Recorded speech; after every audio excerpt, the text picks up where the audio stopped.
ጠላትንና ወዳጅን መቀላቀል፣ ስሜትን ተቆጣጥሮ የአካባቢውን ቋንቋ፣ አነጋገር፣ ዘዬ ወርሶ ማሳሳት። 4 ኪሎን እቆጣጠራለሁ ብሎ የተነሳን ፋኖ ቀበሌን መቆጣጠር 4 ኪሎን መቆጣጠር ነው ብሎ ህልሙን መቅጨት። መተህ ሩጥ ብሎ የተሰገሰጉ ምርኮኛ ባንዳዎችን አሰማርቶ አብሮ ህዝቡ ቦታውን እንዲለቅ ብአዴን እንዲንሰራራ። ይህ ነው የዘመነ ንግግር። ፈትሹት ወደኋላ ሄዳችሁ። እኔና ይህ ስርዓት ነው የሚል። ከዛ በፊት ተከበብኩ ነው የሚል። እነ መዝገቡ ሲገደሉ ፖሊስ ወንድማችን ነው እነ መዝገቡን ጠባጫሪ ያለ ከጠላቶቻችን ጋር ተናንቀው የተገደሉትን 5-6 ፋኖች ተምጫ በረሃ ላይ ሲያልቁ የተዘባበተ ነው። ባንዳዎችን ሰብስቦ እነ ማስረሻ እነማን ነው እና እነዚህ አስረስንም አምጥቶ ሰው ያደረገው ያስረስን ባንዳነት ሙሉ የጎጃም አማራ ያውቀዋል። የወያኔ ያስረስን ወያኔነት ሙሉ የጎጃም አማራ ያውቀዋል። ሰው ያደረገውና ስም ያሰጠው ዘመነ ካሴ ነው። እንደ ግብረ ሰዶም እየተቃቀፈ አብሮ ፎቶ እየተነሳ እንጂ አስረስ የክልል አቃቢ ሕግ ሆኖ ስንቱን ያስለቀሰ ለምን ባያስረጨ ነው። ስንቱን ያደህየ፣ ስንቱን ያሳሰረ፣ ስንቱን ያስገደለ ነው ይታወቃል ማለት ነው። ስለዚህ የፕሮፓጋንዳ ተጠቂ መሆን ምን ያህል የት እንዳደረሰን ይህንን መገምገም ያስፈልጋል ማለት ነው። እንግዲህ ምንድነው ያልኳት ይችን 3 ነጥብ ልድገማት። አእምሯችን በምስቅልቅሉ ከዛለ ከተበሳጨና ስሜታዊ ከሆን ግራ እንጋባለን። ግራ ስንጋባ ደግሞ የፕሮፓጋንዳ ሰለባ እንሆናለን። የዘር ማጥፋት ጭፍጨፋ፣ የጅምላ ከአጽመ ርስት ማፈናቀል፣ ሀብት ንብረትን ማውደም፣ መድፈር፣ በአውዳሚ ጦር መሳሪያ ህዝብን በጅምላ መፍጀት፣ ከብት ምናምን እንስሳ ማቃጠል፣ አውድማ ላይ ክምርን ከቤት ከጎተራ እህልን ማውደም፣ ጅምላ ወረራ፣ የኢኮኖሚው ቀውስ፣ ገንዘቡን ብሩን ወረቀት ማድረግ፣ አዳዲስ ለጦር ዝግጅት ቀይ ባህር ወደብ እየተባለ የሚደረግ ሩጫ በሙሉ የሰው ልጅ አእምሮ አማራን በዋናነት እና መላው ኢትዮጵያዊ አእምሮ እንዲዝል ተስፋ እንዲቆርጥና እንዲበሳጭ ለማድረግ የሚሰራ ስራ ነው። ይሄ ደግሞ ልክ እንደዚህ ሲደረግ የሚረጨው ፕሮፓጋንዳ በቀላሉ ተቀባይነት እንዲያገኝ ነው። ፕሮፓጋንዳው ተቀባይነት ካገኘ የጠላት ኢላማ በቀላሉ ተሳካ፣ እኛ በቀላሉ ተጠቂ ሆን ማለት ነው። ስለዚህ የፕሮፓጋንዳ ሰለባ ማድረግ በጦርነትና በቀውስ የማይቻለውን እኮ የዓላማና ግብ ለማሳካት ዋና ተመራጭ ነው ማለት ነው። ለዛ ነው እየሰሩ ያሉት። በሶስተኛ ደረጃ አሁን የምናየውም ዋና መሰረት ነገር ቋንቋን፣ ስሜትን፣ ዓላማንና ግንዛቤን መቆጣጠር። ልብ በሉ፣ ቋንቋን፣ የፖለቲካ ቋንቋ እያንዳንዱ አባባል ትርጉም አላት። ከስነ ልቦና ጋር፣ ከአእምሯችን ጋር፣ ከተግባራችን ጋር ተከትሎ የሚመጣው ተግባር ቋንቋው ይነግረናል። ቀበሌ መቆጣጠር 4 ኪሎ መቆጣጠር ነው ሲል ለምሳሌ ቀበሌ ላይ ያለ ከቀበሌውን ከተቆጣጠር 4 ኪሎ ይሰራልኛል ብሎ አርፎ እንዲቀመጥ ያደርጋል። ስነ ልቦናውን መተው ማለት ነው። መንገዱን ዘጋበት ማለት ነው። መንገዱን ዘጋበት፣ ተነሳሽነቱን አከሰመው ማለት ነው። ቋንቋ ልክ እንደዚህ አይነት ነው። እመጣበታለሁ። እና ቋንቋን፣ ስሜትን፣ ዓላማንና ግንዛቤን መቆጣጠር። ጸረ ህዝብ፣ ጸረ ሀገር፣ ጸረ እምነት የሆኑ መንግስታት ከወያኔ፣ ከኦሮሞማ፣ ከባዕዴን፣ ከዚህ ከሀሳዊ ኢትዮጵያውያኖች ሌላም በሌላ ሀገርም ያሉት ጸረ ሀገር የሆነ ጸረ ህዝብ የሆነ የሀገሬው ህዝብ ያልመረጠው የአሜሪካ ቅጥረኛ ፑፔት የሆነ በአሜሪካ ድብደባ መንግስቱ ተገልብጦ ምስቅልቅል ውስጥ የገባና ይሄ የተፈጠረ መንግስት ከሆነ ወይንም ፓርቲ ወይንም ቡድን ወይንም ደግሞ የጦር መሪ ከሆነ ዋና አቅማቸው የጦር መሳሪያ አይደለም። ዋና ኃይላቸው የጦር መሳሪያ ጋር አይደለም ያለው። የሚያስተዳድሩትን አገር ህዝብ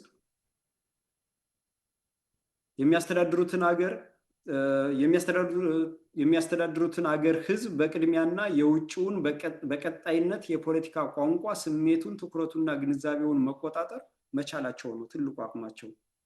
ሴራቸውና ስልታቸው ሲደረስበት ውድቀትና ሂሳብ ማወራረድ ብቸኛ ምርጫ ያላቸው ምርጫ እንደዛ ነው። እነዚህ ቋንቋን ተቆጣጥረው ስሜትን ወጥረው ይዘው ስሜትን ተቆጣጥረው ዓላማን እነሱ በቀየሱት በኩል አስገብተው ግንዛቤንም የህዝቡ ግንዛቤ ምን መሆን እንዳለበት ፈጥረው የሚሰሩ ወንጀለኞች አቅማቸው ይሄንን መስራት መቻላቸው ነው እንጂ ያላቸው የጦር መሳሪያ አይደለም። ሰው ምን እንዲያስብ እንዴት ማሰብ እንዳለበት ማመቻቸት፣ ቋንቋውን መቅረጽ፣ በፕሮፓጋንዳ ናላውን ማዞር፣ ትኩረቱን መቆጣጠር፣ ዓላማውን ማዛነፍ እና የተሳሳተ ማድረግ፣ ከዛ በኋላ ግንዛቤውን የሞተና የማይጠቅም ማድረግ ማለት ነው። አባት ሀገር አማራ ብሎ እንዲነሳ ማድረግ። አባት ሀገር አማራ ብሎ ሲነሳ አገር አማራ ሀገር መሆን አይችልም። ማጥ ውስጥ ገባ ማለት ማጥ ውስጥ ገባላቸው ማለት ነው። ሀገር መሰረታለሁ ብሎ ልክ እንደ ወያኔ እንደ ኦሮሞ ወጣት ሀገር መሰረታለሁ ብሎ አማራም እንዲያልቅ የማያባራ ጦር ውስጥ እንዲገባ ማድረግ ማለት ነው። ለምሳሌ አሁን የወያኔም ይሄ ነው። ሀገር መሰረት ታላቋን ትግራይ ምናምን ብሎ ትርክት ፈጠረ። ታላቋ ትግራይ እንቅፋት የሆነው አማራ ነው አለ። በአማራ መቃብር ላይ ታላቋን ትግራይ ገነባለሁ አለ። የትግራይ መቃብር የአማራ ተራራ ይሆናል አለ። የአማራን አጽመ ርስት ወረረ። በአሜሪካን ታግዞ ስልጣን ያዘ። ክልል ብሎ አጽመ ርስት የወረረ ኢትዮጵያን ከፋፈለ፣ በዘር በምናምን ከፋፈለ። ዘራችንን መታወቂያችን ላይ ጻፈልን። አባላን፣ አዳማን አቆሰለን። ሀገራችንን ወደብ አልባ አደረጋት። አንኮታኮተን፣ ክብራችንን ሸጡት። በነገራችን ላይ ኦሮሞማ አሁን ምኒልክ እናፈርሳለን ምናምን ምናምን የሚሉትና እያፈረሱ የሚገኙት ሐውልቶችን እያጠፉ የሚገኙት ወያኔ ነበር የጀመረው። የምኒልክን ሐውልት ወያኔ አዲስ አበባ እንደገባ መጀመሪያ ሊነቀል ያሰበው የምኒልክን ሐውልት ነበር። ተቃውሞው ስለፈራበት ነው። በመሳሪያ ስልጣን ይዞ የመጣ አካል በመሳሪያ ስልጣኑ እንደሚለቅ ያውቃል። አብይ አህመድ በጦር አታሸንፉንም፣ በጦር አይቻልም፣ በመሳሪያ ስልጣን መንጠቅ አይቻልም የሚል በመሳሪያ ብቻ እንደሚቻል ስለሚያውቀው ነው። በምርጫማ አይቻልም።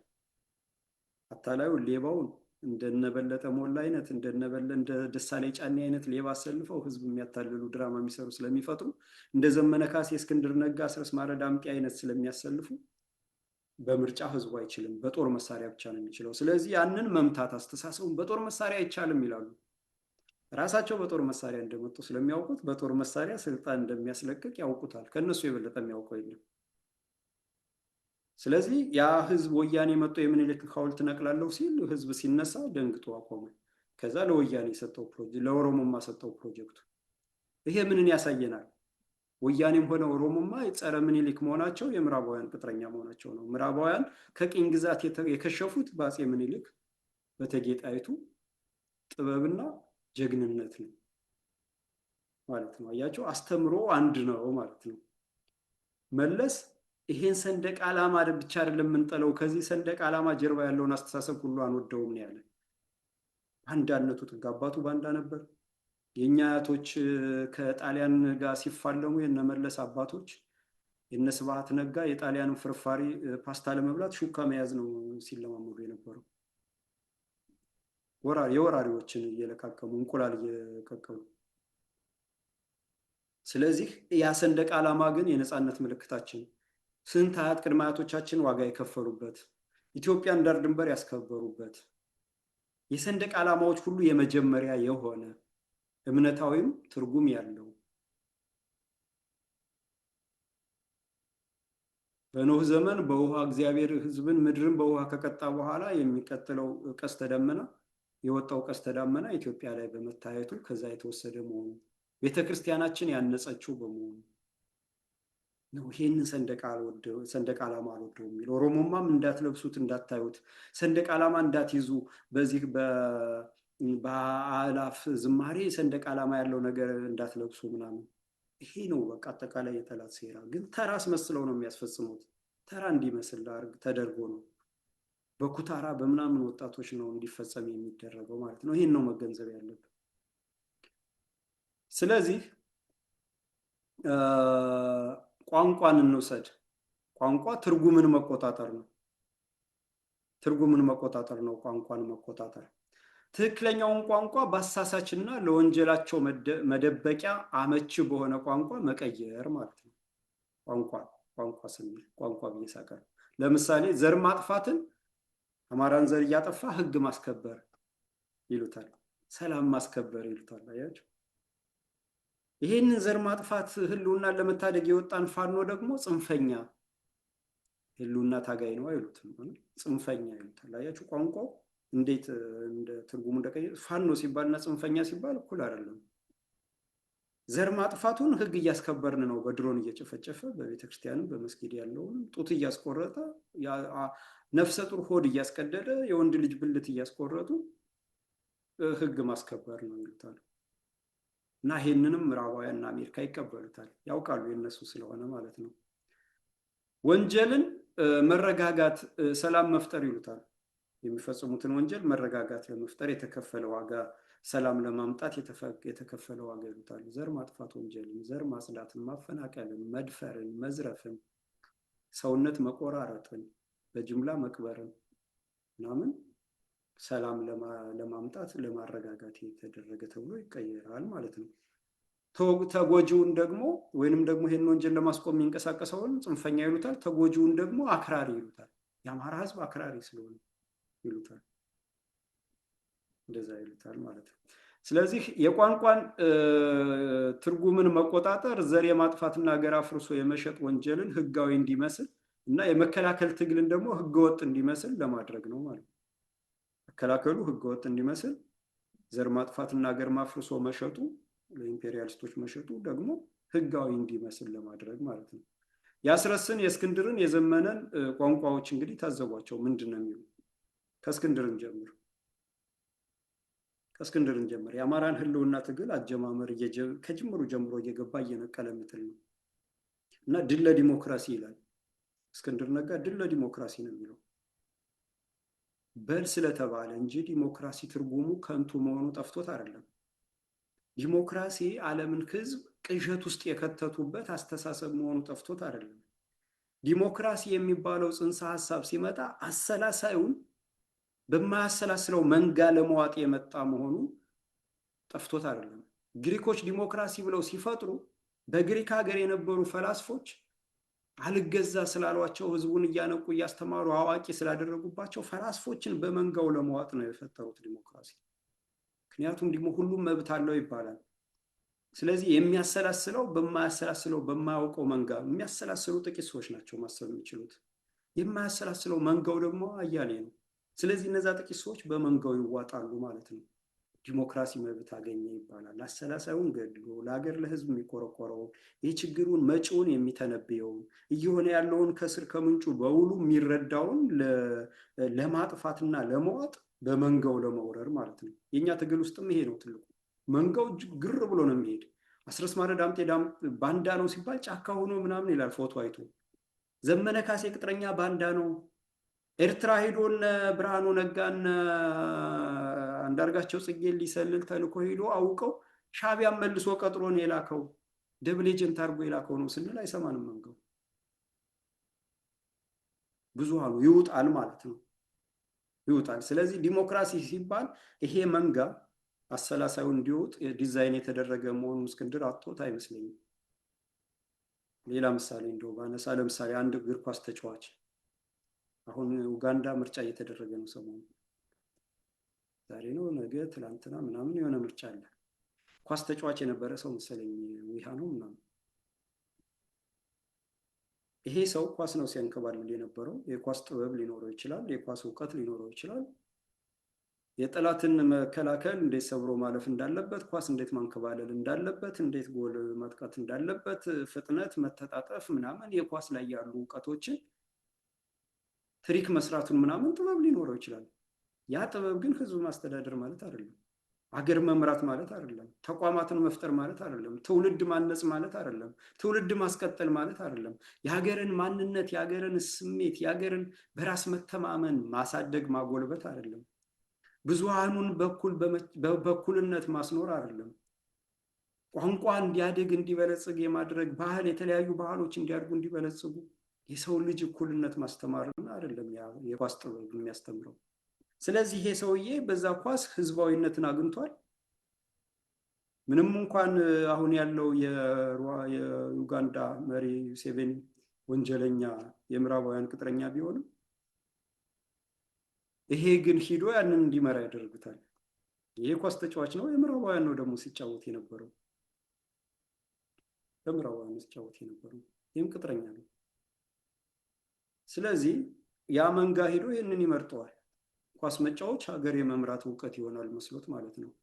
ከዚህ መሀል መጣው ይሄ ኳስ ተጫዋች ነው፣ ፖለቲካ አያውቅም፣ የሀገራችን ባህል እሴት አያውቅም፣ የህዝቡን ችግር በየቀበሌው በየመንደሩ በየአካባቢው በየብሔሩ በየነገዱ ያለውን ችግር ያለውን ውጣ ውረድ ያለውን ምስቅልቅል አያውቅም። ችግራችንን የሚፈታው አብሮን የኖረ ችግራችንን የሚያውቅ ንጹህ ፍትሃዊ የሆነ ለሰው ልጅ የሰውን ልጅ በሰውነቱ የሚመዝን አድሎ የማያውቅ ከሌብነት ከዝርፊያ የጸዳ ሰው መሆን አለበት የሚሉ ሰዎች በዚህ መንጋ ይዋጣሉ ማለት ነው። በምን ስም? በዲሞክራሲ ስም ማለት ነው። እና ይሄን መሰሉን ነው እንግዲህ እስክንድር መጥቶ ድል ለዲሞክራሲ የሚለን። ለህልውና የወጣን ለምርጫ አይደለም የወጣን፣ ለመልካም አስተዳደር አይደለም የወጣን፣ መልካም አስተዳደር ለማስከበር አይደለም የወጣቱ ወንድሞቻችን ፋኖች። የአማራ ህዝብ የሚታገለው መልካም አስተዳደር ለመመለስ ምርጫ ለማስከበር ምናምን አይደለም፣ ለመኖር ነው።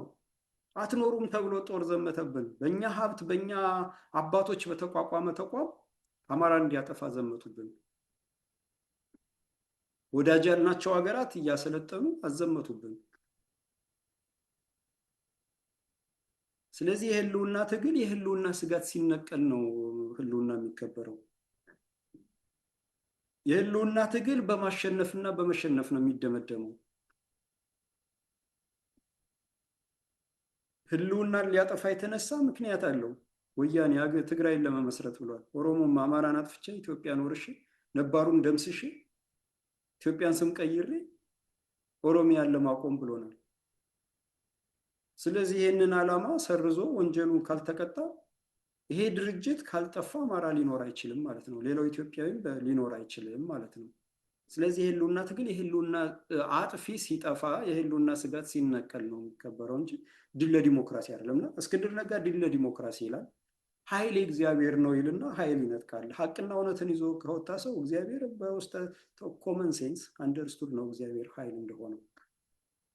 ሊያጠፋ ሊወር ሊደፍር ሊዘርፍ ምናምን አይደለም መሳሪያ ይዞ የወጣው። ማንነቱን ሊታደግ ነው፣ ህልውናውን ሊያድን ነው፣ ሀገሩን ሊያስቀጥል ነው፣ ፍትህ ሊያሰፍን ነው።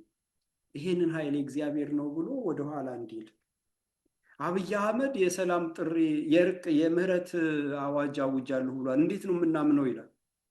እንግዲህ አስቡ፣ የምህረት አዋጅ አብይ አህመድ ማን ስለሆነ ነው ምህረት የሚያውጅልኝ እኔ ወንጀለኛ ነኝ ወይ ብሎ መጠየቅ ሲገባ የምህረት አዋጅ አውጃለሁ ብሏል። እውነት በምን ሊያስከብርልን በምን እናምነዋለን ወደሚል ወሰደው። ፕሪቶሪያ ስምምነት ሲፈረም አማራ የለበትም፣ አፋር የለበትም፣ ኢትዮጵያውያን የሉበትም፣ ውድቅ ነው አለቀ። እዚህ ጋር ተዘጋ። ዝርዝር ውስጥ ገብቶ እዚህ መስመር እዚህ ቁጥር እዚህ እንደዚህ ይላሉ። ምን አስገባ ዝርዝር ውስጥ? የት ታውቀዋለህ? አንተ አልጻፍከው። የጻፈው አሜሪካ ነው፣ የፈረመው ወያኔ ነው፣ ኦሮሞማ ነው የፈረመው። ምን አገባ? ስለዚህ እዛ ትንተና ውስጥ ማስገባ ውድቅ ማድረግ ነው። እንዲህ አይነት ነገሮች አሉ ማለት ነው። ቋንቋ እና እስክንድር ነጋ ሲጠቀማቸው የነበሩት ማናቸውን ንግግሮቹ ከስር የአማራን ትግል እያጠፋ አዳዲስ ማንነት አዲስ አበባ ላይ እንኳን አዲስ አበባ የሚል በታሪክም በባህልም ምንም ተጨባጭ ማንነት የሌለው በማስረጃ በአርኪኦሎጂ በምንም የማይደገፍ ማንነት ፈጥሮ ባለቤቱን አማራን ከአዲስ አበባ በአስተሳሰብ በስነ አእምሮ ለመንቀል አዲስ አበባ ለአዲስ አበባ የሚል የፈጠረ ሰው ነው። አያችሁ፣ ማን አሰራሩን ዋናውን ነው መከተል። ይሄ ቅጥረኛ ባንዳውና የደነቆረው መንጋ እስክንድር እንደዚህ ብሎ ተከፋይ ነው። አብዛኛው እስክንድር የሚለው ጸረ አማራ ነው። ከሁለት የተወለደ ነው። አማራነቱን ጠልቶ ሌላውን የወደደ ትግሬነቱን ኦሮሞነቱን የወደደ ነው። በጥቅም የተሳሰረ ነው። የናስረስ ኔትወርክ የሆነ የተሰጠውን እበላለሁ ያለ ነው። ወንድነቱን ተቦሽቶ ቡሽቲ ተደርጎ ገመናው የተያዘበት ሁሉ ነው። ያንን በል ሲባል የሚለው ማለት ነው። ቅጥረኛ ባንዳ ነው። ቅጥረኛ ባንዳና ቅጥረኛ ባንዳ ለእኔ ይለያል። ቅጥረኛ ባንዳ ምለው ውል የገባ የተቀጠረ ማለት ነው። ወደኋላ ይሉ እናስረስ እነ ዘመነ ካሴ እነ እስክንድር ነጋ እነ ጌታ ስራደ እነ ሰለሞን አጠና እነ መከታው ቅጥረኛ ባንዳ ናቸው ስል ፈርመዋል። ቅጥረኛ ናቸው። በፈረሙት ልክ ይፈጽሟታል። እነሱ ማዘዝ አይችሉም። እነሱ በፈለጉት መንቀሳቀስ አይችሉም።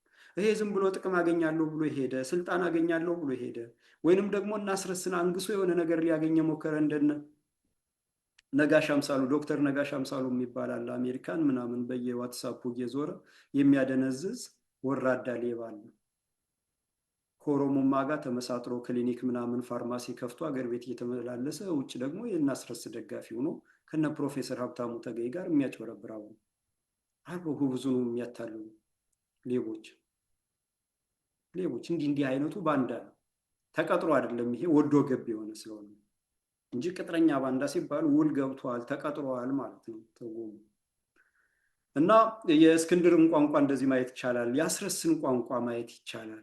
ከክልል ይውጣልን እንጂ አብይ አህመድ አይደለም የሚገለን። አብይ አህመድ የገዳዩ ስርዓት መሪ ነው፣ የኦሮሞማ መሪ ነው። ደብረ ጽዮን ወይንም መለስ ዜናዊ የወያኔ መሪ ነው። የወያኔ ርዕዮተ ዓለም ነው እየገደለን ያለው። የኦሮሞማ ርዕዮተ ዓለም ነው እየገደለን ያለው። ብአዴንን የፈጠሩበት ፍልስፍናና አመራር ርዕዮተ ዓለም ነው እየገደለን ያለው። አማራን እያጠፋ ኢትዮጵያን እያፈረሰ ሌላው ኢትዮጵያውያንን እየደመሰሰ ያለው። ስለዚህ ይሄ ርዕዮተ ዓለም ከነ ድርጅቱ ካልተነቀለ ግለሰቡን ብቻ ከለየ ነው ቅጥረኛ ነን ማለት ነው። ቅጥረኛ ባንዳ ነን። ለምን አብይ አህመድ መለስ ዜናዊ ሂዶ እኮ ነው አብይ አህመድ የተተካው አይደል? መለስ ዜናዊ የመራው ድርጅት እኮ ነው አብይ አህመድን የወለደው። እነ አዲሱ ለገሰ እነ ተፈራ ዋልዋ እነ ማነው ህላዊ ዮሴፍ የመሩት ብአዴን እኮ ነው እነ ይልቃል ከፋለን እነ ይልቃል እንትናን የወለደው።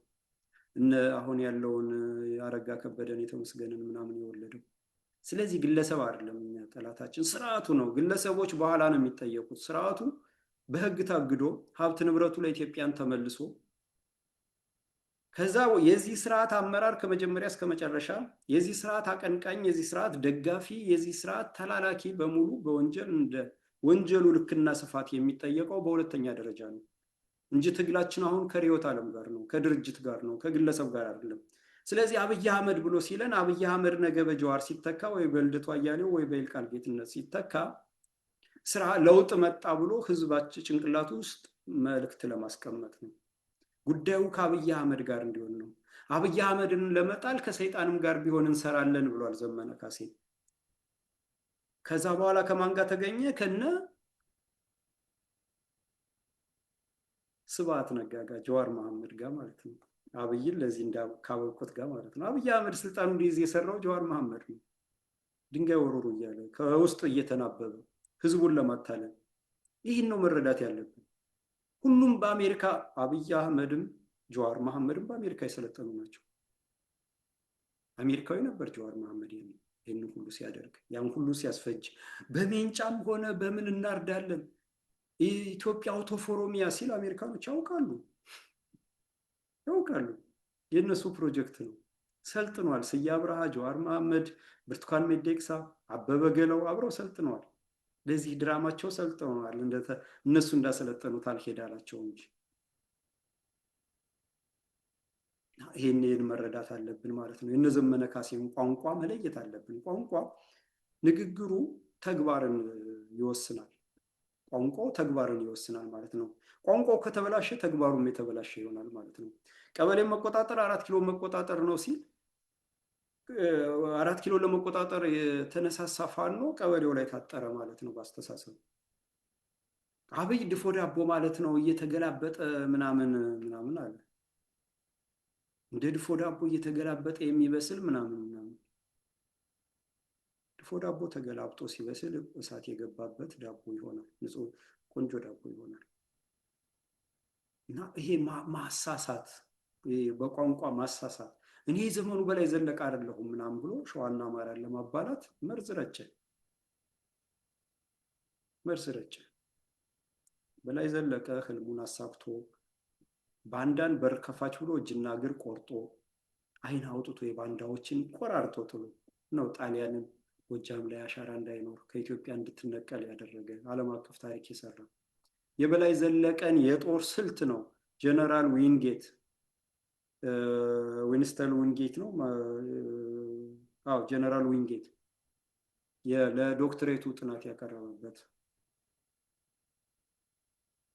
እና ዘመነ ካሴ ባንዳ የጀግኖችን ስም ማጠልሸት እና ቋንቋ ላይ ጥንቃቄ ማድረግ አለብን ማለት ነው። በሁለተኛ ደረጃ ስሜት ነው። ስሜትን መቆጣጠር ነው። አሁን ይሄ ጠላት ወይንም ወራሪ፣ ተገንጣይ፣ ወንጀለኛ የሰውን የህዝቡን ስሜት መቆጣጠር መቻል ነው። ሆን ተብሎ ፍርሃትን መፍጠር፣ ጥላቻን መንዛት፣ ጭንቅላትን ማዛል፣ ድካም ወይንም ድካም መፍጠር የሚደረግ ስራ የሰውን ልጅ ጭንቅላት የሰውን ልጅ ስሜት ይቆጣጠራል ማለት ነው። እና እነዚህ ወንጀለኛ ስርዓት፣ ወራሪ ስርዓት፣ ተገንጣይ ስርዓት፣ ዘር አጥፊ ጄኖሳይዳል ስርዓት፣ ጄኖሳይድ የሚፈጽም አገዛዝ ህዝቡ ሲረጋጋ አይወድም። ህዝቡ ተረጋግቶ ማሰብ ከቻለ ከጥቅም ውጭ እንደሚሆን ስለሚያውቅ ሁሌ ድንጋጤ ውስጥና ፍርሃት ውስጥ እንዲወድቅ ነው የሚፈልገው። በድንጋጤ በፍርሃት ምናምን ነው። በፍርሃትና በድንጋጤ የሚደረግ ሆይታና ጫጫታ ሰርግና ምላሹ ነው። የሚገለውን ገሎ ያ የጮኸው እንትን ይላል። መሰረት ይዞ ተረጋግቶ የስርዓቱን አከርካሪ ፈልጎ አከርካሪውን እየፈለገ የቆመበትን ምሰሶ እየፈለገ መምታት ግን ስርዓቱን ይነቅለዋል። ስለዚህ ስሜትን መቆጣጠር በዚህ ነው። ስሜትን ሁሌ ፓኒክ ሙድ ውስጥ መክተት፣ ድንጋጤ ፍርሃት ውስጥ መክተት ማለት ነው። ፍርሃት ራስ የመከላከል ተነሳሽነትን ይገድባል። ሰው ሲፈራ የሚያደርገውን ያጣል፣ ምኑም ከምን እንደሚይዘው። የፈራ ሰው ራሱ ዝም ብሎ ለጸብ እንኳን አይመችም፣ ይመታል። ጥላቻ የጥቃት ኢላማ የተደረገውን አማራ ያዋርዳል። ጥላቻ መንዛት አማራን ያጋልጣል እንደ ስርዓት። እንግዲህ ለዛም ነው ለአማራ ማንነት አማራነት ለአማራ መገደያ የሆነው ማለት ነው። የአማራ ማንነቱ መገደያው የሆነው ማለት ነው። ጥላቻ እነዙ አዲስ አበባ ኦሮምኛ ጠልነት በዝቷል። አከርካሪያቸውን የሰበሩንን ሰብረን አከርካሪያችንን የሰበሩንን ሰብረናቸዋል። ከ100 ዓመት በፊት ያስወጥኑን ከ100 ዓመት በኋላ መጠን አስወጥተናቸዋል። አኖሌ ላይ ጡት አማራ ሲቆርጥ ቋንቋህን ደምስሶህ እንዳትናገር አድርጎህ እምነትህን አጥፍቶብህ ምናምን ይሏቸዋል። ህዝቡ አይጠይቅም። የትኛው እምነት ነው? የኦሮሞ እምነት ምን እምነት ነበረ? አማራ ያጠፋበት የትኛው እምነት ነው? ክርስትና የሚባለውን ያወቀ ኢትዮጵያ ከገባ በኋላ እንደ ኦሮሞ በ400 ዓመት በፊት ክርስትና ያውቃል አያውቅም? ጴንጤ ያውቃል አያውቅም? ዋቄ ፈና የሚባል ነው የነበረ ባህላዊ እምነት እና የትኛው ብሎ እንኳን አይጠይቅም። ቋንቋው አድጎ በአማርኛ ተጽፎ የነበረውን ወደ ላቲን ይቀየር ብለው እንመለስ አይደል እንዲያስቀየሩት? ወያኔ አይደል እንዲያስቀየረው በላቲን ቋንቋ ገመድ የሚያክል የሆነው ጡት ቆርጦ ይላል። አጼ ዮሐንስ አጼ ምኒልክ አይደሉ እንዲያስቆሙት? እና አባ ጅፋር ባሪያ እያሉ ሲሸጡ ራሳቸው አይደል አጼ ምኒልክ አይደል እንዲያስቆሙት? ማን ነው ይሄ ተራራ ሚዲያ የሚባል ያለው አንድ ድሮ አዲስ ነገር ላይ ይጽፍ የነበረው? የወለጋ አባ አያት ቅድመ አያቶች ራሳቸውን ህዝብ ባሪያ እያሉ ይሸጡ ነበር። እኛንን ለምንድነው ወደ ሌላ የምንወስድ ምናምን ያሉታል። ሀቁ ይሄ ነው። አሁንም ነገም ይወጣል። ግን በዚህ ከተዉት፣ በዚህ ጥላቻ እነዙት። ስለዚህ አማራን የሆነ ሁሉ መግደል የዚህ እልህ ማብረጃ የሆነ ማለት ነው። በሐሰት ትርክት ብዬ የሐሰት ትርክት ውልደትና መዘዙን አንድ ፕሮግራም ሰርቻለሁ። ወደኋላ ብታዩት በጣም ጥሩ እንትን ይሰጣል። ይሄ አሁን በድጋሚ የታየው ማለት ነው። ስለዚህ የአእምሮ መዛል ድካም ደግሞ ህዝቡ የጭካኔ ወንጀሎችን፣ ዘር ማጥፋትን፣ ማፈናቀልን፣ ማቃጠል፣ መውገርን ወዘተ መደበኛ ያደርጋል ወይንም አይቀሬ አድርጎ እንዲቀበለው ያደርጋል። አእምሯችን ሲዝል ሲደክመው ሲጨፈጨፍም ዝም ይላል፣ ቤቱም ሲካተል ዝም ይላል። ተስፋ እየቆረጠ ይመጣና በቃ አይቀሬ ነው እንቀበል ምናምን ይላል። ከዛ ደግሞ ተመሳሳይ አረ እግዚአብሔር ፈርዶብን ትንቢቱ ነው ምናምን የሚል ደግሞ መነኩሴ ምናምን ይመድባል። ወያኔ ቤተክርስቲያኗን ተቆጣጥሯል፣ መነኮሳትን ተቆጣጥሯል፣ መነኮሳት አበጅቷል። የወያኔ መነኮሳት አሉ በየሀገሩ ጺም አሳድገው ጥቁር ለብሰው ምናምን በአውሮፓም በሁሉም ሀገር የሚዞሩ በእስራኤልም በምን ህዝቡን መነኩሴ ነኝ እያሉ የሚያምታቱ ብዙ አይነት ሰዎች ገጸ ባህሪ ተፈጥሯል። አማራን በዚህ ልክ ለማውደም በብዙ መልክ ነው የተሰለፉት ማለት ነው። አሁን ምሳሌ እንደው ብንወስድ ፍርሃት ለመፍጠር አሁን ማገት፣ ማረድ፣ ጡት መቁረጥ፣ ብልት መቁረጥ፣ ሆድ መቅደድ፣ አንገት እየገዘገዙ ቪዲዮ ቀርጾ ማሳየት፣ ደም መጠጣት። ምን አይነት አውሬ ምን አይነት ኦሮሞ ነው? ኦሮሞ እንደዚህ ጭራቅ ነው እንዲህ አውሬ ነው እንዲህ ምን አይነት መጣብን እንዲባል በአንድ በኩል የኦሮሞን ማንነት እያጠለሸው፣ በሌላ በኩል ደግሞ ህዝቡ ፍርሃት ውስጥ እንዲገባ ኦሮሞ እንዲህ አይነት ገዳይ ነው ጨፍጫፊ ነው እየተባለ ማለት ነው። አራጅ ነው እየተባለ ደምጠጭ ነው እየተባለ ማለት ነው። ጥላቻ ደግሞ ኦሮሞ ይጠላል፣ ትግሬ አይወደድም፣ ድሬዳዋ ጅጅጋ የኛ ነው፣ የኛም መሬት ወሰዱት፣ ኦሮሞ ተጨቁኖ ነበር፣ መሬቱን ተነጥቆ ባህሉ ተደምስሶ ቋንቋ ጠፍቶ ነበር ወዘተ። ጥላቻ ይረጫል። ድሬዳዋ የኛ ነው ይላል። ከዛ ከየት አባህ ያመጣው ይላል ሶማሌ። ጥላቻ እንትን መርጨት ማለት ነው። ግጭት። ምክንያቱም በቀውስ ነው ወንጀል ፈጻሚ ስርዓቱ አገዛዙ ወንጀለኛ ስለሆነ በቀውስ ነው እድሜውን የሚያራዝመው፣ ቀውስ በመፍጠር ማለት ነው። እና ቀውሱን የሚቆጣጠረው ደግሞ ተቃዋሚውን ይቆጣጠራል። ተቃዋሚው ማለት ለምሳሌ ፋኖን በእናስረስ መምራት እንደምንም ብሎ ፋኖ አመራር አስረስ የፋኖ አመራር መሆን ነበረ፣ ተሳካለት። ዘመነ የፋኖ አመራር መሆን ነበረ፣ ትወና ሲተውን ኖሮ የሆነው ተሳካለት እንጂ ተዋግቶ አያውቅም። ጢሻ ውስጥ ሽሮ እየቀቀለ ፋኖ ማለት እንዲህ ነው እያለ ወጣቱ በስነ ልቦና ተሸማቆ ወደኋላ እንዲል ነበር ፎቶ ሲያሳይ የኖረው ዘመነ ካሴ። በየጫካው የሆነ ጢሻ ውስጥ እንዲህ ተደብቆ እስክንድር ነጋ ጭራሮ ይዞ ኮስማና ምናምን የሆነ በቃ በሽታ የያዘው ምናምን አውሬ መስሎ የከሳ ፍየል መስሎ ጭራሮ ይዞ ምናምን ፋኖነትን ወጣቱ እንዲሸሸው ለማድረግ የተሰጣቸው ገጸ ባህሪ ነው። በገጸ ባህሪ ጀምሮ ነው መግደል የጀመሩት። ከዛ የወያኔን ሽርጥ አረጉ፣ የወያኔን ሸበጥ አደረጉ። ከዛ አንዳንዴ መዓዛ መሐመድ ዩኤስኤ ቲሸርት ታስለብሰዋለች ወያኔዋ። እስክንድርም ሽርጥ አደረጉ። ሽርጥ ወያኔ ሲቸግር ከአረብ የወረሰው ነው። የአማራ አይደለም፣ የአርበኛ ልብስ አይደለም ሽርጥ፣ የፋኖ ልብስ አይደለም። ዛሬ ሁሉም ፋኖ ሽርጥ ምናምን አድርጎ ይሄ ቪክቲም ሁድ አስተንትን ለመፍጠር ማለት ነው። የወያኔን የትግል ምልክት ለማድረግ ታጋይ ምናምን፣ ታጋይ ራሱ የወያኔ ቋንቋ ወያኔ የተጠቀመበት ቋንቋ ነው። ፋኖ የሚለውን ካፍ ለማጥፋት የሚደረግ ሴራ ነው። ይህም ሁሉ ነው መረዳት ያለብን። ስንጨክን በእያንዳንዱ ነገር ነው መጨከን ያለብን ማለት ነው። እና ጭንቅላትን ማዛልን ደግሞ እንደውም ብናየው በምሳሌ አማራ ምኒልክ አማራ ወይንም ምኒልክ ገሎህ ወሮህ ቋንቋህን አጥፍቶ ስምህን አስቀይሮህ ነፍጠኛ አድርጎህ ጡትህን ቆርጦ ወዘተ ምናምን አእምሮን እንዲያዝል ያደርጋል። እና በሌላ ጎን ለማዛግና ለማሳበድ ደግሞ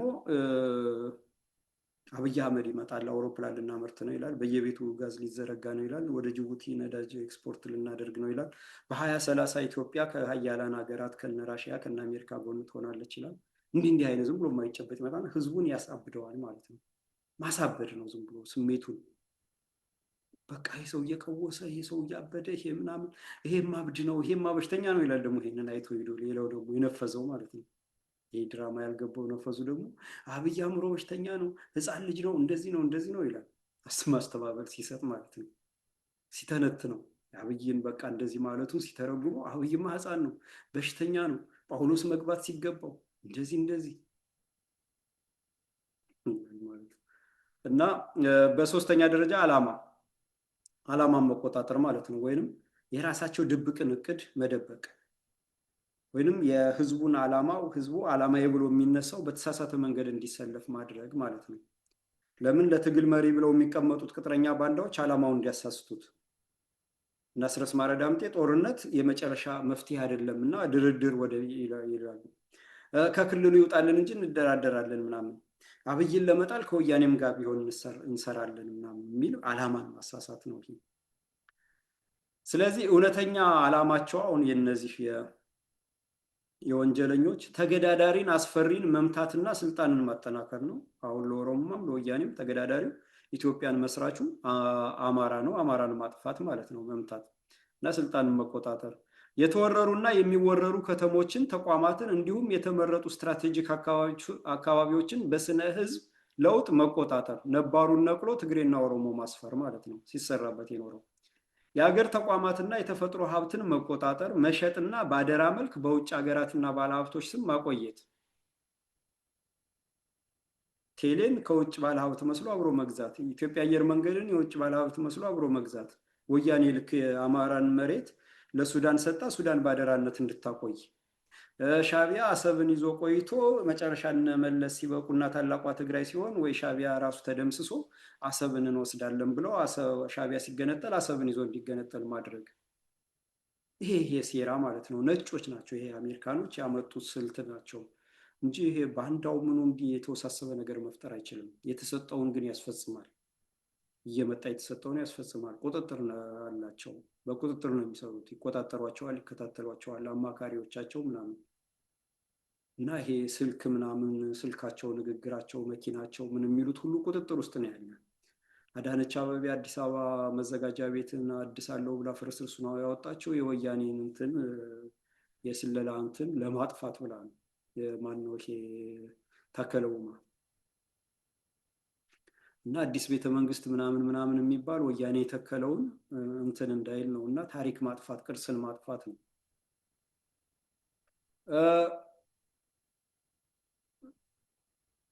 እንግዲህ ትግሬና ኦሮሞን ማስፈር ነው። የሀገር ተቋማትና የተፈጥሮ ሀብትን መቆጣጠር፣ መሸጥና በአደራ መልክ ለውጭ መስጠት ነው።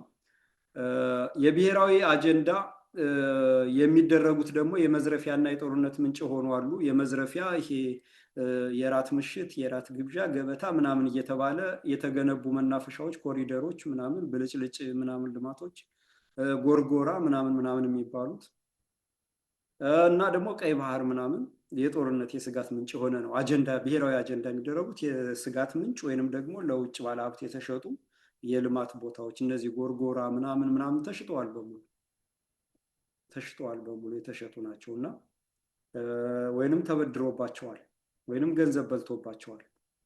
በአጠቃላይ ዘር ማጥፋት፣ ሀገር ማፍረስ፣ መዝረፍ እና መሸጥ ተግባር ወይንም ወንጀል በለውጥና ሪፎርም ትርክት እንዲደበቅ የተደረገበት ጥበብ ነው። ይሄ ገበታ ኮሪደር ምናምን ወንጀሉን ለመደበቅ ልማት ላይ ነው ምናምን ምናምን እንዲባል ማለት ነው።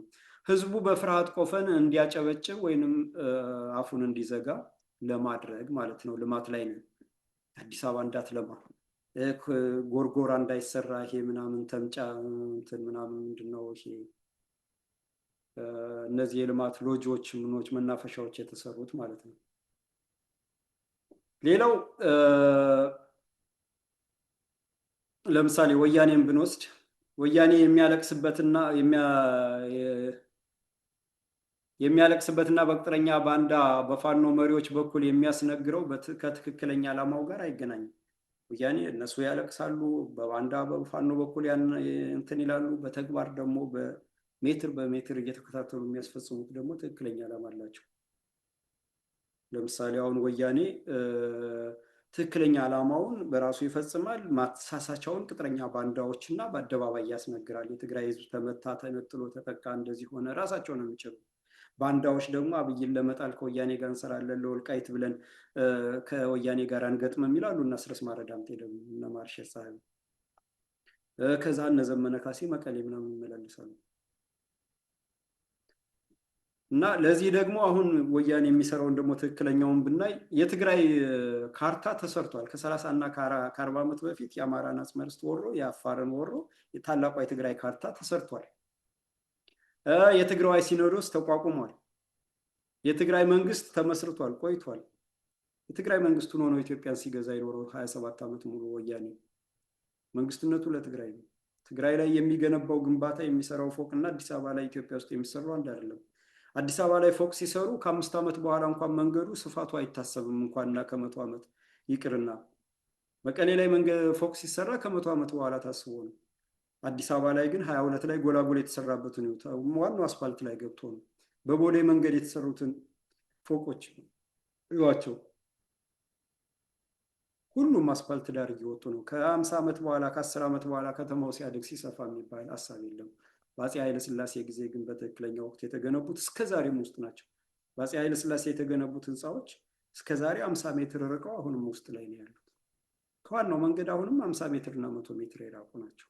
ለሀገር ሲታሰብ ለትውልድ ሲታሰብ መጪው ሁሉ ተተንብዮ ነው እቅድና ዲዛይን ሲወጣ ማለት ነው።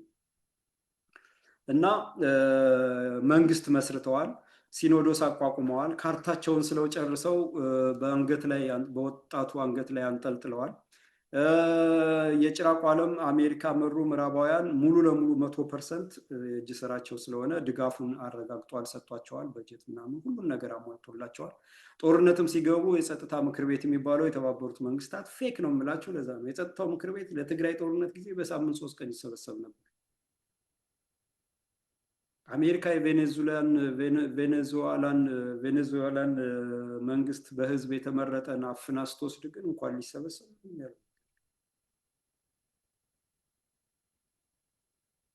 ናይጄሪያ ውስጥ ሄዳ ስትደበድብ ምንም የተናገረው ነገር የለም። እና ያ ሁሉ እውቅና ተሰጥቷቸዋል ማለት ነው። የቀረው አሁን ግዛትን ማሟላት ነው። አሁን ወያኔ የቀረው ግዛትን ማሟላት ነው። የአማራንና የአፋርን አጽመር በቁጥጥር ስር ማዋልና በእጅ ማቆየት። ከዛ ያችን አንቀጽ 39ን አስፈጽሞ የአሜሪካም ሆነ የማን ኃይል ገብቶ እንዲሰፍር ማድረግ ማለት ነው። ይቺ ናት የቀረችው። እውነተኛው የወያኔ አሰራር ይሄ ነው። የቀረው የወረራ ግዛቱን ከአማራና ከአፋር መልሶ ማግኘት ነው የቀረው እንጂ መንግስት አቁሟል፣ ካርታውን ሰርቷል፣ ሲኖዶሱን አቋቁሟል፣ ህዝቡን ከኢትዮጵያ ነጥሎ ትግራዋይ ብሎታል። ኢትዮጵያዊ የሚባል የለም፣ ትግራዋይ ተብሏል። ፓስፖርት ሁሉ አዘጋጅቷል። በተባበሩት መንግስታት ትግራዋይ ተብሏል። እኔ ለዚህ ምስክር ነኝ።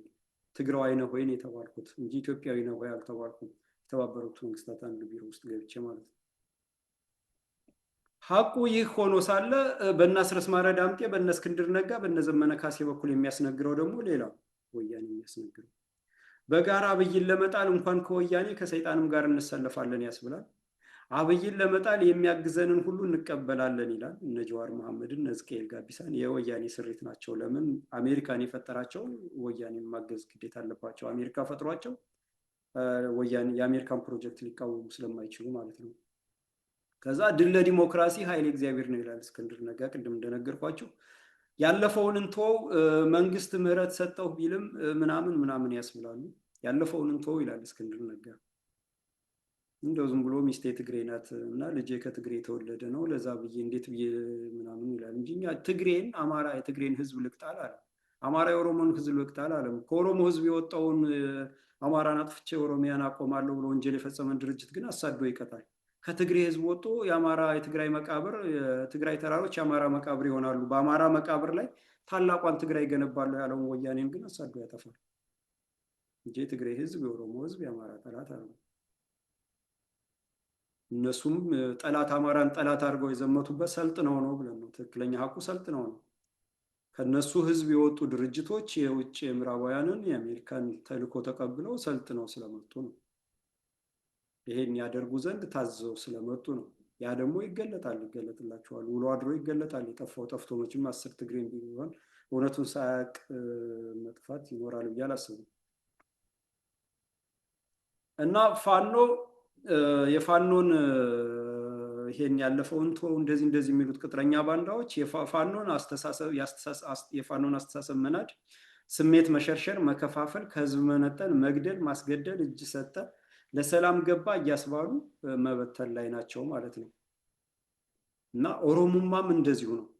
የኦሮሞማም ድብቅ ዓላማ ኢትዮጵያን ማፍረስ፣ ሰንደቅ ዓላማዋን መፋቅ፣ ተቋማትን መግደል እና እንደ አዲስ መገንባት፣ አዲስ ታሪክ መስጠት፣ ኢትዮጵያውያን ያስተሳሰሩትን ገመዶች መበጣጠስ፣ ነባሩን ህዝብ መንቀል፣ ነባሩን ባህል እምነት ማጥፋት፣ የህዝብን ስብጥር አጥፍቶ ልሙጥ የኦሮሞ ማንነት ያለበት አካባቢ መፍጠር፣ የተወረሩ ቦታዎችን በኦሮሞ መሙላት፣ የኢትዮጵያ ኦርቶዶክስ ተዋሕዶ ቤተክርስቲያንን መደምሰስ፣ ከስሯ ነቅሎ ማጥፋት፣ በፈረሰች ኢትዮጵያ ውስጥ ኦሮሚያን ዋቄፈናን እምነት ያደረገ ገዳን የፖለቲካ ስርዓት ያደረገ ኦሮሚያን መገንባት፣ እሬቻን ክብረ በዓል ያደረገ ይሄ የሰይጣናዊ የሆነ አምልኮን ሰይጣናዊ የሆነ ባህልን ቅቤ የሚቀባ ዛፍን ቅቤ የሚቀባ የሰው ልጅ አርዶ ውሃ ውስጥ የሚከት በዓልን እንደ ባህል አድርጎ ለማድረግ እንትኑ ዩኔስኮም የመዘገበላቸው ለዛ ነው።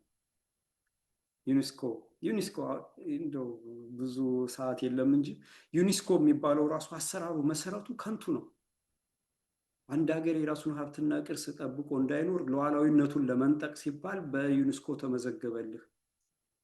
ስለዚህ ያንን ድርጅት ያ ዩኔስኮ ተመዝግቦልሃልና እንጠብቅልሃለን። የሚፈልጉት ሲሆን በዛ በኩል በዛ ሰበብ መጣው ይወራሉ ሀገራትን ለመውረር የዩኔስኮ ተመዝግቧል ብለው የማይፈልጉ ሲሆን እንዲጠፋ ይደረጋል። ቅዱስ ላሊበላ የተመዘገበ ነው፣ ግን ሲፈርስና በጥይት ሲደበደብ መግለጫ አውጥቶ አያውቅም ዩኔስኮ። ተመልከቱ። ቅዱስ ላሊበላ እንግዲህ ምንም በጥንት ዘመን የተሰራ የዓለም ሕዝብ በሙሉ የሚደነቅበትን ይመዝገብ፣ ችግር የለም። ግን ዓላማውን አላስፈጸሙም። በጥይት ሲደበደብ በወያኔና በኦሮሞማ መግለጫ እንኳን አላወጡ። ለምን እንኳን አላ እንደዛ ነው እየተደረገ ያለው ማለት ነው። እና ሲያጭበረብር ኦሮሞማ ኢትዮጵያን እንደዚህ ምናምን፣ አሁን ኢትዮጵያ ኦሮሞነትን ትተን ኢትዮጵያ ብለናል። ነጅዋር የሚሰሩትን ድብቅ ዓላማና በላይ የሚነገሩትን ናቸው። አሁን ሀብታሙ አያሌው በውስጥ የወጣ መረጃ ደርሶኛል ምናምን እያለ ይበጠረቅ ነበረ። ልክ ገንዘብ ተከፍሎት ይሰጠዋል። 10 ብር ብሰጠው ሀብታሙ አያሌው ስለ እኔ በቃ ያንቆለጳጵሰኛል። 10 ብር ብሰጠው ይሄ ነው። ወራዳ ነው፣ የገንዘብ ወዳጅ ባንዳ። ወንጀሉ በቃ የሚያንሰፈስፈው ምናምን ነው። ግዙፍ መስሎ የሚታይ ከንቱ መጋዣ ነው። ሌባ ነው። ህሊናውን የሸጠ ወገን የሚያሳርድ። ሲርበው አማራ ይላል፣ ሲጠግብ ደግሞ እኔ አዲስ አበባ የተወለድኩ ኢትዮጵያ ተብዬ ነው የተወለድኩ። ኢትዮጵያ ብሎ ማናባህም ደግሞ አንተን የወለደ ኢትዮጵያን አያውቅም አያውቅም። እንዳንተ አይነት ባንዳ የወለደ ኢትዮጵያዊ አይደለም። የነዛ እንትን ባንዳነት መታወቅ አለበት ማለት ነው። ስለዚህ ሀብታሙ አያሌው መረጃ ደረሰ፣ ሾልኮ የወጣው መረጃ ይላል። ከወያኔ በፊት ከወያኔ ነበር የሚለው፣ ከዛ ከኦሮሞ ሾልኮ የወጣው መረጃ፣ ከዛ ያ መረጃ የህዝብን ይሄን እነዚህ ነው ቋንቋን፣ ግንዛቤን፣ ስሜትን ለመቆጣጠር የሚያስችሉ ናቸው። ያ ሾልኮ የወጣው መረጃ የህዝብን ትኩረት ለመቆጣጠር፣ የህዝብን ስሜት ለመቆጣጠር፣ ቋንቋውና አስተሳሰቡን ለመቀየር የወጣ ነው። ኦሮሞማ በአማርኛ አይጽፍም፣ በአማርኛ አይመክርም፣ በአማርኛ ሰነድ አያዘጋጅም። ሀብታሙ አያሌው በአማርኛ ነው የሚያነው። ትግሬ ሚስጥራዊ ውይይት በአማርኛ አይወያይም፣ አይቀዳም፣ አይጻፍም። 5 ሰዎች ፖሊት ቢሮዎች፣ 6 ሰዎች፣ 7 ሰዎች ብቻ ነው የሚመክሩበት። ሚስጥር የሚባል ነገር በዚህ መልክ አይወጣም። ኦሮሞማ በአማርኛ መክሮ በአማርኛ ጽፎ ሾልኮ የወጣው መረጃ በአማርኛ ከጻፈው አለቀ። መረጃ አይደለም። የኦሮሞ ኢትዮጵያን ለማፍረስ የሚሰራ ኦሮሞ ኃይል የእነ አብይ አህመድ የኦሮሞማ ኤሊት በአማርኛ ከተነጋገረ ሚስጥር አይደለም።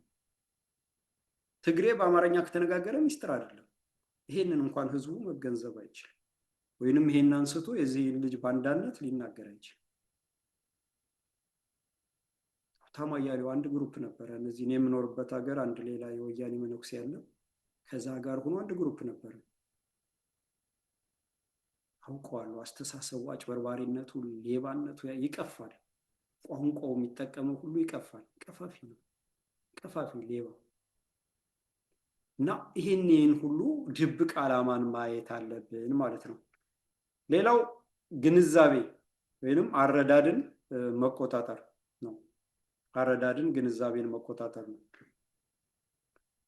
የህዝቡን አረዳድና ግንዛቤ ለመቆጣጠር ወይንም ለማሳሳትና ወደሚፈልጉት ለመውሰድ አየሩን በፕሮፓጋንዳ በተመረጡ መረጃ ተብዬዎች ሾልኮ የወጣ አሁን ይሄ ሀብታሙ አያሌው እንደሚያቀርበው የሚባል በመድረክና በአደባባይ ዝግጅቶች ኢሬቻ፣ አዶናይ፣ አላፍ፣ ገዳ ይሄ ምናምን እንደዚህ ተዘጋጀ ምናምን በሚባል ህዝቡን ግንዛቤና አየሩን በመቆጣጠር የህዝቡን ግንዛቤ ማሳሳት ማለት ነው።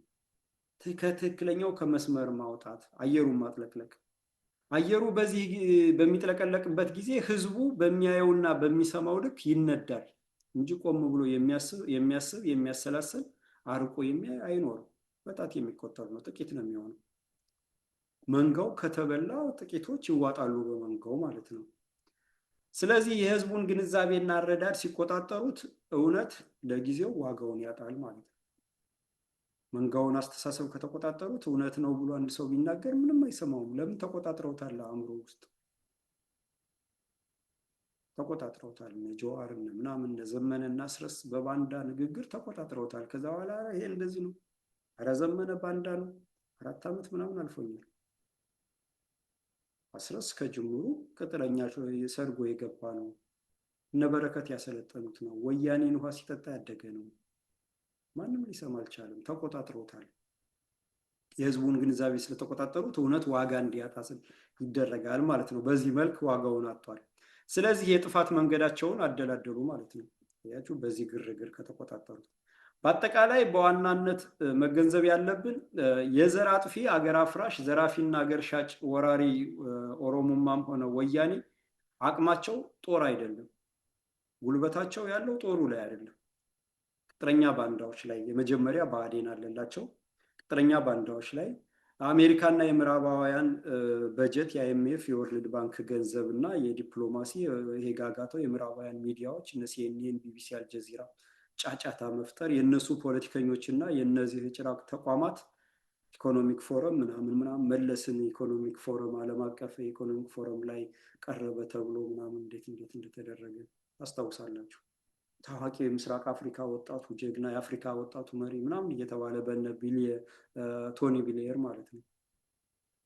እና የአሜሪካና ምዕራባውያን ሀገራትና ተቋማት የፖለቲካ ስሪት የህዝቡን አስተሳሰብ ስሜትና ነባራዊ ሁኔታውን እንዴት መረዳት እንዳለበት አጭበርብሮ በመቆጣጠር ማለት ነው። የህዝቡን አስተሳሰብ ስሜት፣ ትኩረት እና ግንዛቤ አጭበርብሮ መቆጣጠር በአጀንዳ ብዛት፣ በቄሶች፣ በቄስ፣ በመነኩሴ፣ በምናምን በሚባል በባንዳዎች በሙሉ የህዝቡን ግንዛቤ መቆጣጠር፣ ህዝቡን በኢኮኖሚ ገሎ በአጀንዳ ወጥሮ በሴራ ከፋፍሎና በትወና ተብትቦ በመያዝ ነው ማለት ነው። አቅማቸው የጦር መሳሪያ አይደለም ማለት ነው።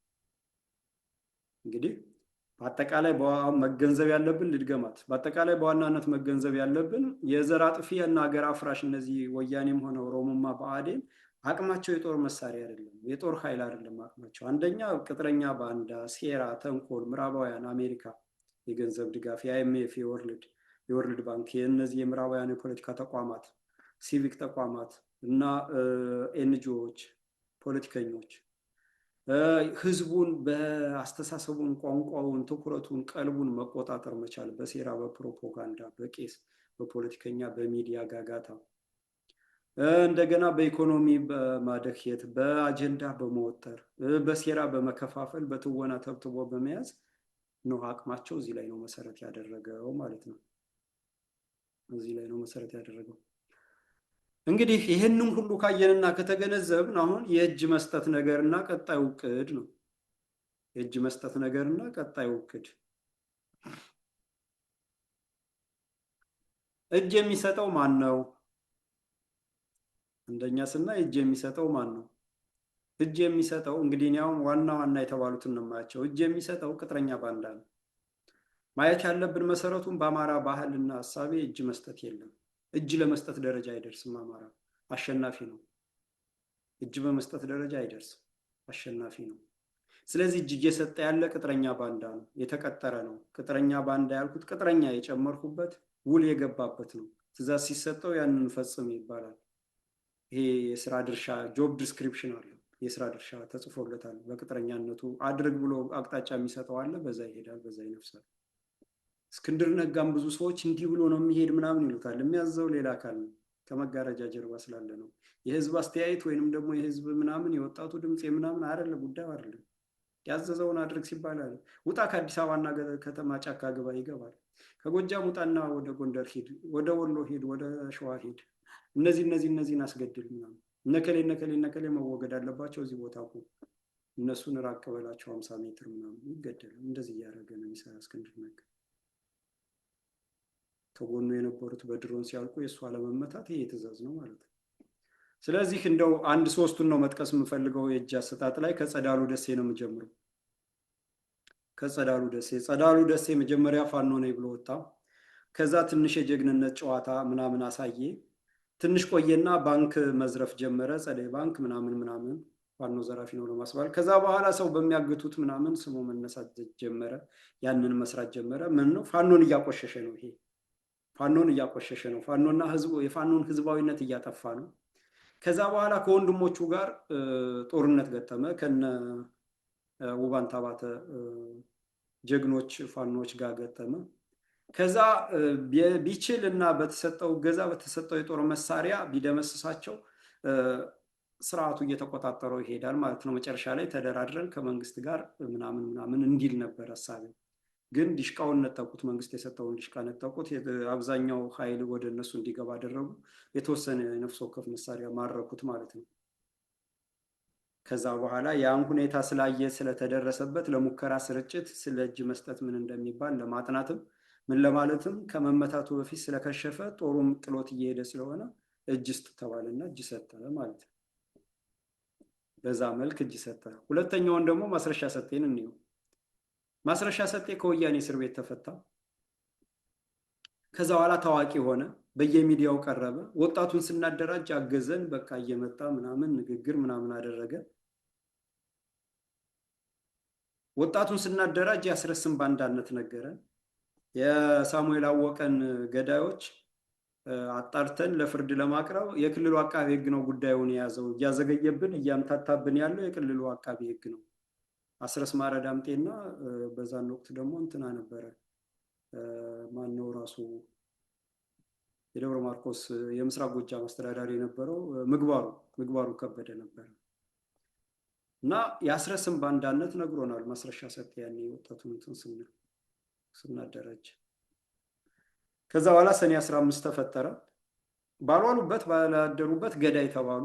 ሰኔ 15 የአማራን ብሔርተኝነት የአማራን እያቆጠቆጠ አማራነት ለመምታት ጀነራል አሳምነው መመታት አለበት የሚል የወያኔ የኦሮሞማ የብአዴን የጋራ ስምምነት ደረሰ ማለት ነው።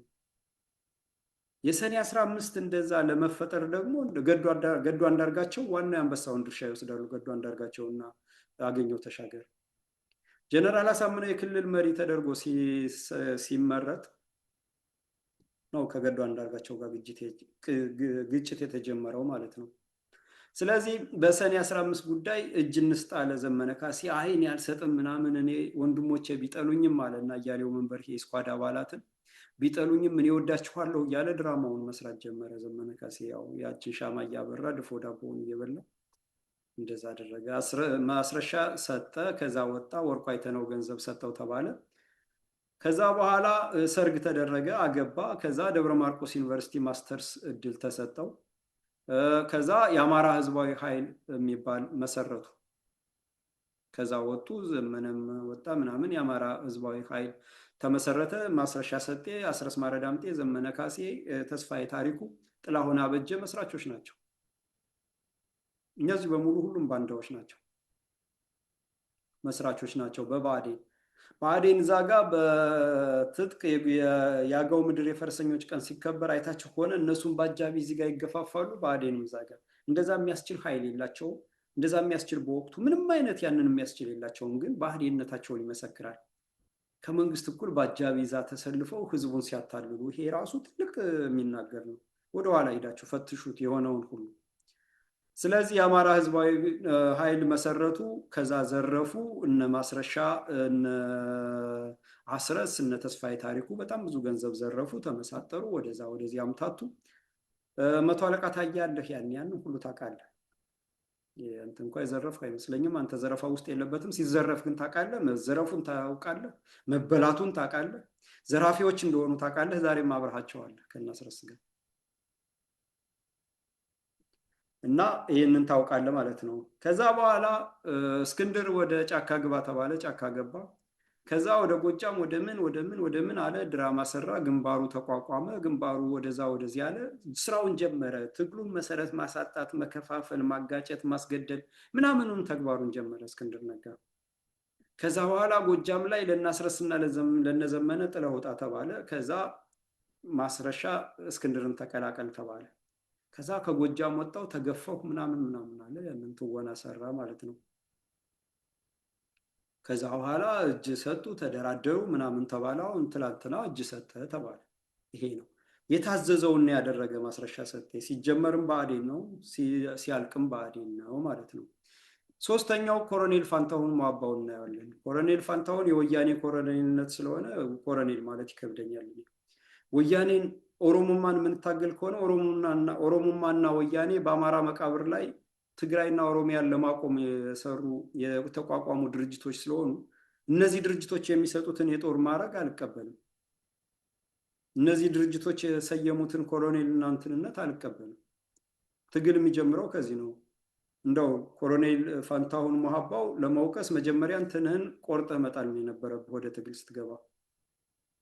ይሄ አንድ ድክመት ይያዝልኝ። ኮሎኔል ፋንታሁን ሟባው ከ9 ዓመት እስር መንግስት ግልበጣ በኋላ ተፈታ። ከዛ ይሄ ለውጥ የሚባለው የተነጠቅነው ለውጥ በኋላ ጀነራል አሳምነው በዘዴና በጥበብ ስልጣን ተሹመት አገኘ። ከዛ በኋላ ቀሪ እድሜን ለአማራ ህዝብ ነው የምሞተው አለ። ጀነራል አሳምነው የአማራ ልዩ ኃይልን ለመመስረት ተመከረ፣ ሰነድ አዘጋጀ። የክልሉ መሪ ገዱ አንዳርጋቸው ነበረ። ሂዶ በኦሮሚያ 30 ምናምን ዙር አልፈዋል፣ 40 ምናምን ዙር ደርሰዋል። ሶማሌ ወደ 30 ሺህ በላይ አዘጋጅተዋል። ትግሬ በሜካናይዝድ ደረጃ ልዩ ኃይሉን እንደገና ደግሞ ሚሊሻውንና ምኑን እያዘጋጀ ነው። ወደ 700 ሺህ የሚሆን ጦር አዘጋጅቷል። አማራ ምንም የለውም። ስለዚህ ከመከላከያ፣ ከፖሊስ፣ ከፌዴራል ፖሊስ፣ ከየትኛውም የኃይል ተቋማት በአማራነታቸው የተባረሩትን አሰባስበን ልዩ ኃይል እንትን እንበል።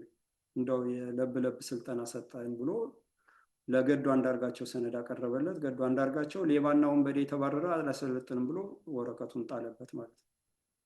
ያኔ እኔም አንተም ለዚህ ህዝብ አናስፈልግም፣